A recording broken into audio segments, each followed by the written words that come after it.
ETF index mutual funds నేర్చుకుని stock market లో రాణించాలనుకుంటున్నారా? వెంటనే ఈ నెంబర్ కి కాల్ చేయండి. రేప్ కేసెస్ కూడా పెరిగిపోతున్నాయి మేడం ఈ మధ్య కాలంలో. అలాంటి కేసెస్ ని మీరు ఎలా హ్యాండిల్ చేస్తారు? ఏ అమ్మాయి అయినా తనకు అన్యాయం జరుగుతుంది, తనకి ఇబ్బంది కలుగుతుంది, నన్ను ఎవరో మోసం చేశారు అని తెలిసిన వెంబటే వాళ్ళ మీద ఫిజికల్ హరాస్మెంట్ అనేది జరుగుతుంది. ఇప్పుడు దాన్ని బయట పెడితే ఉద్యోగం పోతుందనే భయం ఉంటుంది, ఎవరికి చెప్పాలో అర్థం కాదు. అలాంటప్పుడు మీ నుంచి ఏదైనా సహాయం అందుతుందా వాళ్ళకి? ఈ అమ్మాయి ఆ ఇష్యూని హ్యాండిల్ చేయడానికి వాళ్ళ ఆఫీస్లో ఎటువంటి ఫోరం లేదు అని రియలైజ్ అయితే అదనపు కట్నం కోసం ఆడపిల్లల్ని వేధిస్తున్న అత్తమామలు ఉన్నారు. ఆమె చనిపోయేదాకా కూడా పరిస్థితుల్ని తీసుకువెళ్తున్నారు. ఈ రోజు నా కొడుకు కోసం నేను కట్నం తీసుకుంటున్నాను, రేపు అదే నా కూతురు కోసం కట్నం ఇవ్వాల్సిన పరిస్థితులు వస్తాయేమో అని ఆలోచించగలిగాను. పసి మొగ్గల్ని కూడా చిదిమేస్తున్నారు. వాళ్ళను కూడా పాపపు కళ్ళతో, కామపు కళ్ళతో చూస్తూ ఉన్నారు. పిల్లల ప్రాణాలను కూడా తీసేస్తున్నారు కామం కోసం. పిల్లలకి రక్షణగా మీరు ఎలా నిలుస్తున్నారు? చైల్డ్ సెక్షువల్ హరాస్మెంట్ కానివ్వండి, అట్లాగే విమెన్ రేప్స్ విక్టిమైజ్ అయినప్పుడు వివాహేతర సంబంధాలు కూడా పెరిగిపోతున్నాయి. కానీ అక్కడ ఎక్కువగా మహిళనే బ్లేమ్ చేస్తూ ఉంటారు. ప్రతిదానికి ఏదైనా కారణం ఉంది అంటే అది.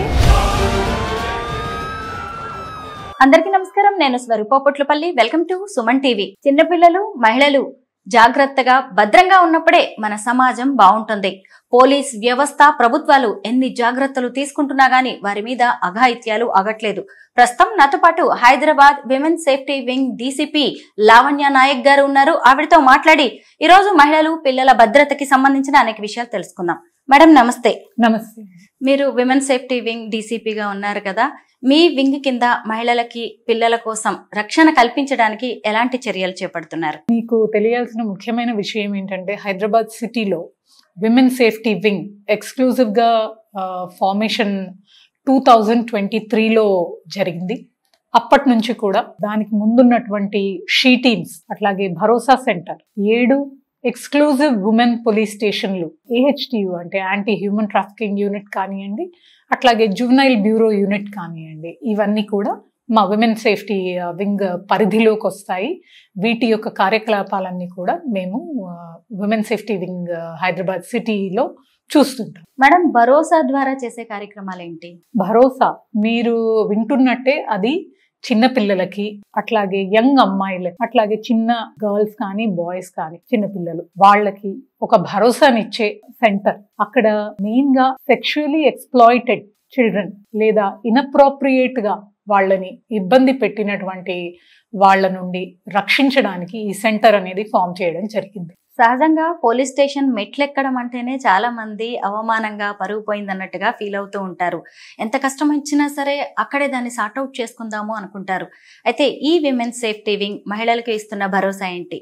మెయిన్ గా మీరు గమనించుకుంటే, మహిళకి తను చిన్నతనం నుండి ఏదో ఒక రిస్క్ తన లైఫ్ లో ఉండనే ఉంటుంది. మాక్సిమం సెక్షువల్ ఎక్స్ప్లాయిటేషన్ రిస్క్, పెళ్ళైన తర్వాత harassment by husband and in laws risk, అట్లాగే పెద్దవాళ్ళు అయిన తర్వాత కూడా కొంతమంది పోకిరీల హారాస్మెంట్ రిస్క్. ఇలా ప్రతి స్టేజ్ లో కూడా వాళ్ళకి ఆ రిస్క్ ఉంటుంది. సో అట్లాగే పిల్లలకి not only sexual harassment, any kind of bullying జరిగినా కూడా, లేదా అమ్మాయిలకి any kind of bullying, college వెళ్తున్నప్పుడు, స్కూల్కి వెళ్తున్నప్పుడు ఇలాంటివి జరిగినవి కూడా మేము హ్యాండిల్ చేస్తుంటాం. రేప్ కేసెస్ కూడా పెరిగిపోతున్నాయి మేడం ఈ మధ్య కాలంలో. అలాంటి కేసెస్ ని మీరు ఎలా హ్యాండిల్ చేస్తారు? రేప్ కేసెస్ చాలా దురదృష్టకరము అవి పెరగడము అనేది. కాకపోతే నేను ఒక యాంగిల్ చెప్పదలుచుకున్నాను. ఇందులో ఏంటంటే, ఒకప్పుడు భయానికో, సమాజంలో మా పేరు పోతుంది అనే భయం వల్లనో వాళ్ళు ముందుకొచ్చి రిపోర్ట్ చేయడం అనేది ఉండేది కాదు. కానీ ఇప్పుడు అలా కాదు.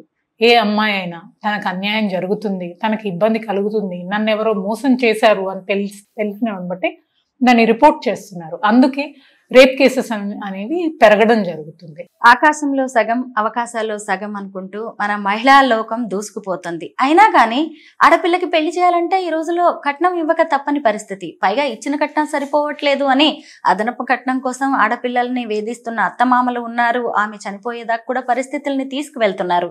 ఈ వరకట్న వేధింపుల కేసులు ఇప్పుడు కూడా మీ వరకు వస్తున్నాయా? ఖచ్చితంగా వస్తున్నాయి, అండ్ పెద్ద ఎత్తున వస్తున్నాయి. ఈ సంవత్సరంలోనే సోఫార్ మనకి 7 పోలీస్ స్టేషన్ల పరిధిలో దాదాపు 500 కేసులు నమోదవ్వడం జరిగింది. 500 కేసులు. 500 కేసులు అంటే అన్ని 7 పోలీస్ స్టేషన్లను కలిపి. దీన్ని మనం ఎలా గమనించుకోవాలంటే సొసైటీలో ఒక మార్పు రావాలి, సొసైటీలో ఒక ఆలోచన తీరు రావాలి. ఈ రోజు నా కొడుకు కోసం నేను కట్నం తీసుకుంటున్నాను, రేపు అదే నా కూతురు కోసం కట్నం ఇవ్వాల్సిన పరిస్థితులు వస్తాయేమో అని ఆలోచించగలిగాలి. అలా ఆలోచించాలి. అలాగే వీరికి మహిళలకి ముఖ్యంగా ఉమెన్ పోలీస్ స్టేషన్ల రూపంలో ఉమెన్ సేఫ్టీ వింగ్ యొక్క అండాదండా ఉన్నాయని కూడా వాళ్ళు రియలైజ్ అవ్వాలి. దాని వలన వాళ్ళు ఎన్ని లీగల్ ఇబ్బందుల్లో పడతారు అనేది కూడా వాళ్ళు రియలైజ్ అవ్వాలి. గృహహింస అనేది కూడా పెరిగిపోయింది మేడం. ఎందుకంటే ఒకవైపు ఒక మహిళ ఉద్యోగం చేసుకుంటూ ఉంటుంది, ఇంకొక వైపు ఫ్యామిలీని చూస్తూ ఉంటుంది, at the same time domestic violence ను కూడా ఎదుర్కోవాల్సి వస్తుంది. ఈ ఆధునిక కాలంలో కూడా ఎందుకు ఇలాంటి పరిస్థితులు ఉన్నాయంటారు? మీ వరకు వస్తున్నాయి అలాంటి కేసెస్? మా వరకు ఖచ్చితంగా వస్తున్నాయి అలాంటి కేసెస్. ముఖ్యంగా చదువుకున్న అమ్మాయి విషయానికి వస్తే తనంటూ తాను ఉద్యోగం చేయడము, తనంటూ తన రెస్పెక్ట్ ఏంటి అనేది రియలైజ్ అవ్వడం వల్ల కూడా ఒకరు ఇబ్బంది పెట్టే పరిస్థితులు, హస్బెండ్ తనని కొట్టడం కానివ్వండి, డొమెస్టిక్ వైలెన్స్ చేయడం కానివ్వండి చేస్తున్నప్పుడు ఎవరైనా చెప్తే వింటాడేమో అనే భయానికి, అనే ఇంట్రెస్ట్ తోటి, అంటే అలాంటి ఆలోచనతోటి తను ముందుకొచ్చి ఉమెన్ పోలీస్ స్టేషన్లో ఈ యొక్క కంప్లైంట్స్ అనేది ఇవ్వడం జరుగుతుంది. అండ్ అందువలన కూడా ఇది ఎంతో ఎక్కువగా మనకి రిపోర్టింగ్ కనపడుతుంది. అట్లాగే ఇక్కడ నుండి పోలీస్ స్టేషన్ ఒక టాబు అవ్వకుండా centre for development and empowerment of women CDEW centres కి ఈ యొక్క విక్టిమ్స్ ని అలాంగ్ విత్ హస్బెండ్ మనము కౌన్సిలింగ్ అనేది పంపిస్తున్నాం. అందులో ఎక్స్పర్ట్ కౌన్సిలర్స్ వాళ్ళకి వివిధ రకాల మ్యారేజెస్ లో వచ్చే రకరకాల సమస్యల గురించి, అట్లాగే వాటిని ఎలా ఎదుర్కోవాలి అనే విషయం గురించి కూడా వాళ్ళు వీళ్ళకి కౌన్సిలింగ్ ఇవ్వడం జరుగుతుంది. ఈ కౌన్సిలింగ్స్ వలన CDEW సెంటర్స్ లో టిల్ నౌ 36% రీకన్సిలియేషన్ అయ్యాయి కపుల్స్. వీళ్ళు ఇచ్చినటువంటి కౌన్సిలింగ్ వలన, అట్లాగే మా పోలీస్ డిపార్ట్మెంట్ లో మా ఇన్స్పెక్టర్లు, మా స్టాఫ్ ఇచ్చిన కౌన్సిలింగ్స్ వలన 100 విక్టిమ్స్ వస్తే 36 మంది మళ్ళీ వాళ్ళ హస్బెండ్ తోనే తిరిగి కలిసి సామరస్యంగా సంతోషంగా ఉండడం అనేది జరుగుతుంది. ఇప్పుడు ఏదైనా సమస్య వస్తే మహిళలు కావచ్చు, ఎవరైనా పోలీస్ స్టేషన్ వరకు వెళ్తారు. విమెన్ సేఫ్టీ వింగ్ వరకు కూడా ఆ సమస్యలు వస్తున్నాయా? డైరెక్ట్ గా వచ్చి మిమ్మల్ని అంటే DCPని కలిసే అవకాశం ఉందా విక్టిమ్స్? ఖచ్చితంగా అండి, డైరెక్ట్ వాకిన్స్ ఉంటాయి. DCP గారికి వచ్చి కలిసి వాళ్ళ ఇష్యూ ఏంటి అనేది వాళ్ళు ఎక్స్ప్లెయిన్ చేసుకొని, అండ్ DCP లెవెల్లో వచ్చాం కదా, మా ప్రాబ్లంకి ఇన్స్టెంట్ సొల్యూషన్ వచ్చేస్తుంది అనే ఆలోచనతో కూడా రావడము, అట్లాగే అంతే కాన్ఫిడెన్స్ తోటి వాళ్ళని మేము హ్యాండిల్ చేయడము అండ్ కౌన్సిలింగ్ చేయడం కూడా జరుగుతుంది. In the appropriate forum counselling చేసిన తర్వాత వాళ్ళు రీకన్సైల్ అయిన ఉదంతాలు కూడా చాలా ఉన్నాయి. బాయ్స్ అండ్ గర్ల్స్ ఇద్దరు ఈక్వెల్ అని మనం అంటూనే ఉన్నాం, కానీ ఈవ్ టీజింగ్ మాత్రం ఎక్కడా తగ్గట్లేదు. ఈవ్ టీజింగ్ ని అరికట్టడానికి ఎలాంటి చర్యలు చేపడుతున్నారు? మీరు ఈ పాటికే తెలుసుకుని ఉంటారు, హైదరాబాద్ సిటీ పోలీస్ లో మొట్టమొదటి షీటీన్స్ వింగ్ అనేది ఫామ్ అవ్వడం జరిగింది. షీటీన్స్ యొక్క ముఖ్య ఉద్దేశము ఈవ్ టీజింగ్ ని, స్టాకింగ్ ని, సైబర్ బుల్లింగ్ ని, ఇలాంటి వాటిని అన్నిటినీ కూడా కంట్రోల్లోకి తీసుకురావడం. రకంగా తీసుకొస్తున్న క్రమంలో వాళ్ళు కౌన్సిలింగ్ ఇవ్వడం జరుగుతుంది, పెట్టి కేసెస్ బుక్ చేయడం జరుగుతుంది, అంటే సివియారిటీని బట్టి FIRలు కూడా బుక్ చేయడం జరుగుతుంది. అది లా అండ్ ఆర్డర్ పోలీస్ లో చేస్తారు. కామన్ మ్యాన్ కి కూడా సోషల్ మీడియా అకౌంట్ ఉండడం అనేది ఇప్పుడు కామన్ గా మారిపోయింది. దాంతో పాటే సైబర్ బుల్లింగ్ కూడా పెరిగిపోయింది మేడం. అలాంటి దాన్ని అరికట్టడానికి మీ దగ్గర ఎలాంటి స్టెప్స్ ఉన్నాయి? Definitely soon as we receive a complaint of cyber bullying, మేము వారిని పిలవడం జరుగుతుంది. ఎవరైతే రెస్పాండెంట్ మనం ఐడెంటిఫై చేసుకునే ప్రాసెస్లో ఐడెంటిఫై చేసుకున్న తర్వాత అతన్ని పిలవడం జరుగుతుంది, అతనికి కౌన్సిలింగ్ ఇవ్వడం జరుగుతుంది, ఎందుకు ఇలా చేస్తున్నారో కనుక్కోవడం జరుగుతుంది. అట్లాగే ఇలా చేయడం వల్ల వాళ్ళకు వచ్చే నష్టం ఏంటి అనేది కూడా చాలా లీగల్గా వాళ్ళు ఇబ్బందుల్లో ఎలా పడతారో అనేది కూడా చాలా కూలంకృషంగా వాళ్ళకి ఎక్స్ప్లెయిన్ చేయడం జరుగుతుంది.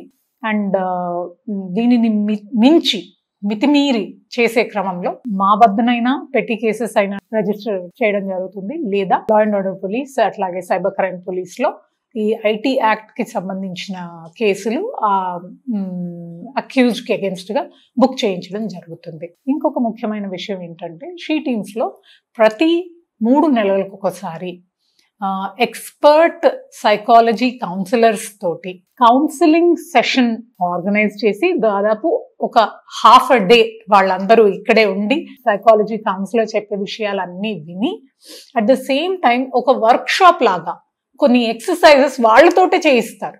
వాళ్ళతోటే చేయిస్తున్న క్రమంలో వాళ్ళు రియలైజ్ అవుతారు, అరే నేను ఎంత పెద్ద తప్పు చేశాను, రేపొద్దున మా ఇంట్లో ఎవరికైనా ఇలా జరిగితే నేను ఎక్కడ తలపెట్టుకుంటాను అనే ఒక రియలైజేషన్ కి వాళ్ళు రావడం. రీసెంట్ కౌన్సిలింగ్ సెషన్ లో అక్యూజ్డ్ ఎవరైతే పోవడం జరిగిందో వాళ్ళందరూ కూడా ఒకటే మాట వాళ్ళ నోట్లోంచి వస్తుంది, వాళ్ళని నించోబెట్టి ఎలా ఫీల్ అవుతున్నారు మీరు అని అంటే గిల్టీగా ఫీల్ అవుతున్నాను. ఎప్పటికైనా ఎంత పెద్ద పనిష్మెంట్ కన్నా కూడా సెల్ఫ్ గా రియలైజ్ అవ్వడం అనేది పెద్ద బిగ్గెస్ట్ రిలీఫ్. అంటే అతను ఒక్కసారి రియలైజ్ అయితే అతని తప్పుకు అతనికి శిక్ష పడ్డట్టే, అండ్ అతను మళ్ళీ ఆ అఫెన్స్ వేరే వాళ్ళని చేయనీయడు, తను కూడా చేయడు. అందుకని 1 in 3 months కౌన్సిలింగ్స్ మాకు హెల్ప్ చేస్తున్నాయి. మ్యామ్, ఈ రోజుల్లో అమ్మాయిలు జాబ్స్ చేస్తున్నారు, ఎంతో కాన్ఫిడెంట్ గా ఉంటున్నారు, కానీ వాళ్ళు పని చేస్తున్న చోట కూడా వాళ్ళ మీద ఫిజికల్ హరాస్మెంట్ అనేది జరుగుతుంది. ఇప్పుడు దాన్ని బయట పెడితే ఉద్యోగం పోతుందనే భయం ఉంటుంది, ఎవరికి చెప్పాలో అర్థం కాదు. అలాంటప్పుడు మీ నుంచి ఏదైనా సహాయం అందుతుందా వాళ్ళకి? ఖచ్చితంగా అండి. వాళ్ళని ఇన్కాగ్నిటో పెట్టి వాళ్ళు ఎక్కడైతే ఆఫీస్లో వాళ్ళు చెప్పలేని పరిస్థితులు ఉంటాయో వాళ్ళని ఇంట్లో ఇక్కడ తీసుకొచ్చి వాళ్ళకి కౌన్సిలింగ్ ఇవ్వడం జరుగుతుంది. అట్లాగే if the victim is interested further case registration కూడా చేయడం జరుగుతుంది. కానీ దీనికి మీరు అన్నట్టు వర్క్ ప్లేస్లో జరుగుతున్నటువంటి సెక్షువల్ హారాస్మెంట్ కి ఒక సెపరేట్ యాక్ట్ ఉంది, prevention of sexual harassment at work place. ఈ యొక్క యాక్ట్ నుండి కూడా వాళ్ళ ఆర్గనైజేషన్ లో ఆ యొక్క కమిటీ ఖచ్చితంగా ఫామ్ అయి ఉండాలి. ఒకవేళ ఫామ్ అయి లేకపోతే లేదా ఈ అమ్మాయి ఆ ఇష్యూని హ్యాండిల్ చేయడానికి వాళ్ళ ఆఫీస్లో ఎటువంటి ఫోరం లేదు అని రియలైజ్ అయితే దానికి అగేన్స్ట్ గా కూడా women and child welfare department వాళ్ళు యాక్షన్ తీసుకోవచ్చు. హెల్ప్ లైన్ నంబర్స్ ఏమైనా ఉన్నాయా మేడం? మీకు కాల్ చేయొచ్చా, డైరెక్ట్ గా చెప్పొచ్చా? When it comes to she teams మాకు ఒక వాట్సాప్ నంబర్ ఉంది. అది కాకుండా ముఖ్యంగా మాకు ఉన్నటువంటి calling number is dial 100. Dial 100 చేసి షీ టీమ్స్ తో మాట్లాడాలి అంటే they will guide them to she teams. అది కాకుండా ఒక ఎక్స్క్లూజివ్ వాట్సాప్ నంబర్ ఉంది, త్రూ వాట్సాప్ కూడా మీరు మెసేజ్ చేయొచ్చు.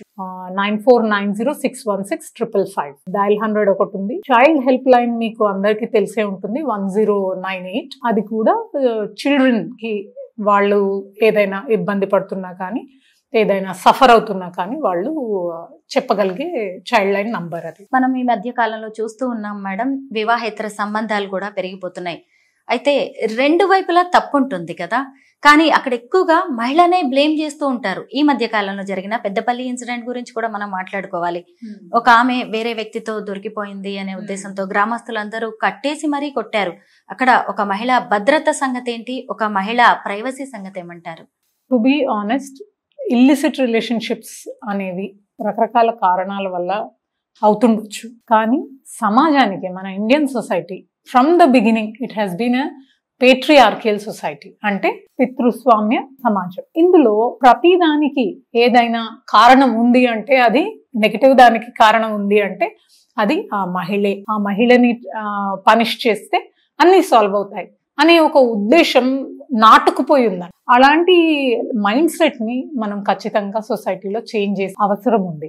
దానికి ఎలా చేస్తారు మరి అలా అని అడిగితే ఖచ్చితంగా అవేర్నెస్ ప్రోగ్రామ్స్, అన్ని రకాల gender equality related awareness programmes ప్రతి స్టేజ్ లో, not only city, it also in towns, in rural areas, in tribal areas, ఇవన్నీ కూడా చేయాల్సిన అవసరం ఉంది. మేడం, ఇప్పుడు మనం పిల్లల గురించి మాట్లాడుకుందాం. నేటి బాలలే రేపటి పౌరులు, కానీ ఆ పసి మొగ్గల్ని కూడా చిదిమేస్తున్నారు. వాళ్ళను కూడా పాపపు కళ్ళతో, కామపు కళ్ళతో చూస్తూ ఉన్నారు.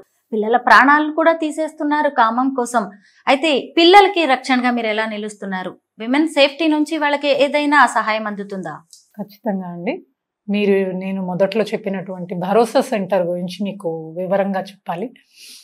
ఇందులో ఏంటంటే చైల్డ్ సెక్షువల్ హరాస్మెంట్ కానివ్వండి, అట్లాగే విమెన్ రేప్స్ కానివ్వండి, విక్టిమైజ్ అయినప్పుడు వాళ్ళని భరోసా సెంటర్కి సైకలాజీ కౌన్సిలర్ దగ్గరికి తీసుకొస్తారు. వాళ్ళు వచ్చిన వెంబటే ఒక కౌన్సిలర్ అలాట్ అవ్వడం జరుగుతుంది. ఆ కౌన్సిలర్ ఆ చైల్డ్ని ఫస్ట్ కామ్ డౌన్ చేసి, ఆ యాంగ్జైటీ నుండి దూరం చేసి, తను చెప్పగలిగిన పరిస్థితులు ఉన్నప్పుడే తన దగ్గర ఆ యొక్క ఇన్సిడెంట్ యొక్క వివరాలు తీసుకుని మా భరోసా సెంటర్లో ఉన్నటువంటి విమెన్ ఎస్ఐ, మీరు ముఖ్యంగా భరోసా staff 99% women except 1% that happens to be our IT person. వాళ్ళందరూ కూడా విమెన్. వాళ్ళైతేనే క్లోజ్గా పిల్లల దగ్గర పాజిటివ్గా మూవ్ అయ్యి వాళ్ళ నుండి ఆన్సర్స్ ఎక్స్ట్రాక్ట్ చేయగలుగుతారని చెప్పి అలా డిజైన్ చేయడం జరిగింది. ఆ ఉమెన్ ఎస్ఐ ముందర కూర్చొని తనకు అసలు ఏం జరిగింది మొదటి నుండి ఆఖరి వరకు డిపోజ్ చేస్తుంది స్టేట్మెంట్. సో అట్లాగే ఫర్ ఎగ్జాంపుల్ వచ్చినంబట్టే చెప్పకపోవచ్చు, కొంతమంది పిల్లలు మీరన్నట్టు ముడుచుకుపోవచ్చు, వాళ్ళు చెప్పడానికి ధైర్యం సరిపోకపోవచ్చు. మల్టిపుల్ కౌన్సిలింగ్స్ చేస్తారు. మల్టిపుల్ కౌన్సిలింగ్ చేసి వాళ్ళు సేఫ్ అనుకున్న పర్సన్ దగ్గరే వాళ్ళ నుండి ఫైనలీ స్టేట్మెంట్ ఎక్స్ట్రాక్ట్ చేసిన తర్వాత ఫాలో అప్స్ చేస్తారు. ముఖ్యంగా ఇక్కడ భరోసా సెంటర్లో మనం హ్యాండిల్ చేసే చిన్నపిల్లలందరూ కూడా ఫైనాన్షియలీ వెరీ పువర్ బ్యాక్గ్రౌండ్ నుండి వస్తారు. అట్లాంటి వాళ్ళ సోషల్ స్టేటస్ కూడా సోషల్ ఆడిట్ కింద మా సపోర్ట్ పర్సన్స్ వెళ్ళి స్టడీ చేసి వాళ్ళకి ఎటువంటి నెసెసిటీస్ ఉన్నాయి, ఏం చేస్తే వాళ్ళ జీవితాలు బాగుపడతాయి, ఏం చేస్తే ఫ్యూచర్లో ఈ పాపకు మళ్ళీ కష్టం రాకుండా ఉంటుంది అనేది కూడా స్టడీ చేయడం జరుగుతుంది. అంత డెప్త్గా, అంత సపోర్టివ్గా, not only emotional support, physical support, mental support, financial support, అన్ని రకాల సోషల్ సపోర్ట్, అన్ని రకాలుగా వాళ్ళని సపోర్ట్ చేయడం అనేది జరుగుతుంది. మహిళా సంఘాలు అలాగే బస్తీ వాసులతో కలిసి ఏమైనా వర్క్ చేస్తున్నారా? ఎస్ అండి, మేము బస్తీ వాసులతోటి, మహిళా సంఘాలు ముఖ్యంగా సెల్ఫ్ హెల్ప్ గ్రూప్స్ ఏవైతే ఉంటాయో వాటన్నిటితోటి కూడా మల్టిపుల్ ప్రోగ్రామ్స్ అరేంజ్ చేస్తూ ఉంటాము. ఆల్మోస్ట్ ఎవ్రీ డే డిఫరెంట్ స్కూల్స్లో కూడా అవేర్నెస్ ప్రోగ్రామ్స్ కండక్ట్ చేస్తూ ఉంటారు. ఇప్పుడు సమ్మర్ వెకేషన్ కాబట్టి అలాంటి ప్రోగ్రామ్స్ కంటిన్యూస్గా చేయట్లేదు. వన్స్ ద స్కూల్స్ స్టార్ట్ అప్పుడు ఈ ప్రోగ్రామ్స్ అనేవి కూడా చేస్తాము. అట్లాగే ఇంకొక ఇనిషియేటివ్ దీంట్లో ఏంటంటే భరోసా తరఫు నుండి స్కూల్స్లో కొంతమంది సపోర్ట్ టీచర్స్ని ఐడెంటిఫై చేయడం జరుగుతుంది. వాళ్ళకి ఆ యొక్క చైల్డ్ తను ఫేస్ చేసే ఇబ్బంది, ఈ ఫలానా టీచర్ ఇలా చేస్తున్నారు, ఫలానా అటెండర్ ఇలా చేస్తున్నాడు, ఫలానా డ్రైవర్ ఇలా చేస్తున్నాడు అని ఇమ్మీడియట్గా చెప్పుకునే ఒక పర్సన్ భరోసా ట్రైనింగ్ తోటి అక్కడ ఆ స్కూల్లో ఉంటారు. ఖచ్చితంగా ఆ స్కూల్లో ఉన్న టీచర్స్లలోనే ఒకరిని ఐడెంటిఫై చేసి వాళ్ళకి ట్రైనింగ్ ఇవ్వడం అనేది జరిగింది. కాబట్టి ఆ రకంగా కూడా సపోర్ట్ చేస్తున్నాము. అండ్ మిగిలినవన్నీ కూడా awareness programmes time to time, it could be monthly, it could be once in 3 months వాళ్ళకి మాత్రం అవేర్నెస్ అనేది కలిగిస్తున్నాం. మేడం, ఫ్రెండ్లీ పోలీసింగ్ అని చెప్పి చాలా ప్రకటనలు ఇస్తూ ఉంటారు. ప్రాక్టికల్ గా నిజంగా అది జరుగుతుందా? విమెన్ సేఫ్టీ వింగ్కి వచ్చేసరికి ఒకటి మీరు గమనించాల్సింది ఏంటంటే, నేను విక్టిమ్తో ఫ్రెండ్లీ ఉండకపోతే నేను పని చేయలేను. Friendly policing meaning you should be friendly with the victim, not the accused. You don't have to interact with the accused. Accused only needs to be produced before the court. Accused needs to be sent to appropriate jail. అంతే వాళ్ళతో friendly ఉండాల్సిన necessity ఎవరికి రాదు, ఉండదు. when it comes to victim దగ్గర ఫ్రెండ్లీగా లేకపోతే victim already traumatised ఉన్నారు, ఆల్రెడీ ఒక చాలా పెద్ద గాయంతో ఉన్నారు. ఆ గాయం మానేదెప్పుడు, వాళ్ళు మనకి కోఆపరేట్ చేసేటప్పుడు. అందుకని ఫ్రెండ్లీ పోలీసింగ్ అనే మాటని విక్టిమ్ ఫ్రెండ్లీగా మీరు ప్రతిసారి అభివర్ణించాల్సిందిగా నేను కోరుతున్నాను. మీరు ఒక MBBS డాక్టర్, అంటే వైద్య వృత్తి నుంచి మీరు ఇటు పోలీస్ డిపార్ట్మెంట్ వైపుకి వచ్చారు. అదేమో ఎంతో కరుణ కురిపించే డిపార్ట్మెంట్, ఇక్కడ చూస్తేనేమో కాఠిన్యం కనిపించే కాకి డిపార్ట్మెంట్. ఎలా ఉంది రెండింటికి మధ్య? మీకు బాగుంది అనిపిస్తుందా? టు బి ఆనెస్ట్, నేను మెడిసిన్ కంప్లీట్ చేసిన తర్వాత అసలు నాకు లైఫ్ లో ఇన్ని సఫరింగ్స్ ఉంటాయి, ఇన్ని రకాల ఇబ్బందులు పడుతున్నారు మహిళలు కానీ పిల్లలు కానీ అనేది నేను అంత క్లోజ్ గా నేను చూడలేదు. నేను ఎంతసేపు చూసినా హెల్త్ రిలేటెడ్ ఇబ్బందులు, హెల్త్ వలన బ్యాడ్ హెల్త్ వలన పడే ఇబ్బందులు అవి చూశాను. కానీ సొసైటీలో ఈ ఇబ్బందులు తనల్ని నించోబెడతాయి. అంటే అవన్నిటిని సాల్వ్ చేస్తే ఒక మనిషి నిలబడి తన లైఫ్ తాను లీడ్ చేసుకోగలుగుతాడు అనే ఒక యాంగిల్ పోలీసింగ్ ఉంది. కాబట్టి I will definitely say that policing has a special place in my life. Women's safety wing డీసీపీగా మీరు సాధించిన విజయాలేంటి? ముఖ్యంగా మీకు సంతృప్తినిచ్చిన ఘటనలు?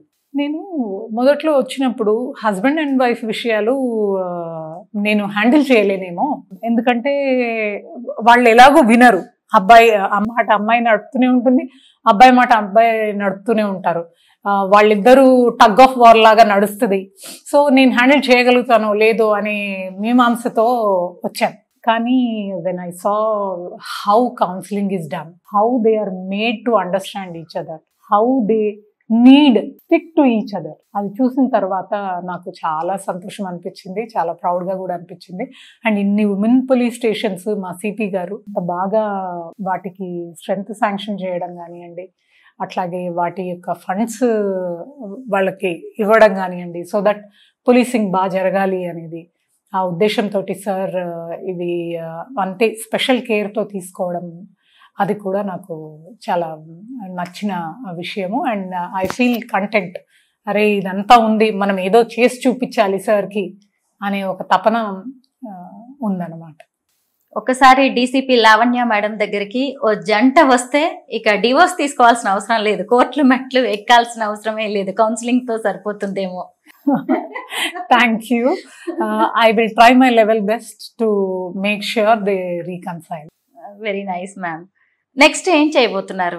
మీ అప్కమింగ్ ప్రాజెక్ట్స్ ఏమైనా ఉన్నాయా విమెన్ సేఫ్టీ వింగ్ కి సంబంధించి?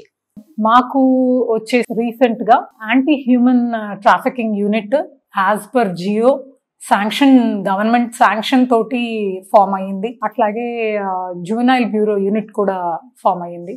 త్వరలో మేము ఆపరేషన్ ముస్కాన్ ప్రోగ్రామ్ కూడా టేకప్ చేస్తాము. ఆపరేషన్ ముస్కాన్లో భాగంగా చైల్డ్ లేబర్ కానివ్వండి, చైల్డ్ బెగ్గర్స్ కానివ్వండి, వాళ్ళని రెస్క్యూ చేయడం జరుగుతుంది. These are the upcoming programs. And AHTU మా యొక్క వింగ్లో targeted approach and targeted information collection, raids of different places where such kind of activities are taking place. Human trafficking చేసి అమ్మాయిలని బ్రోతల్స్ అమ్మడం కానీ, వాళ్ళతోటి అలాంటి పనులు చేయించడం కానీ ఏదైనా చేస్తుంటే మేము ఇన్ఫర్మేషన్ గ్యాదర్ చేసి అది కూడా we're interested in taking up. మహిళలు పిల్లలకు సంబంధించి తీసుకుంటున్న చర్యల గురించి, విమెన్ సేఫ్టీ వింగ్ ఎలా పనిచేస్తుందో, ఇలా అనేక విషయాలను చెప్పినందుకు thank you so much ma'am.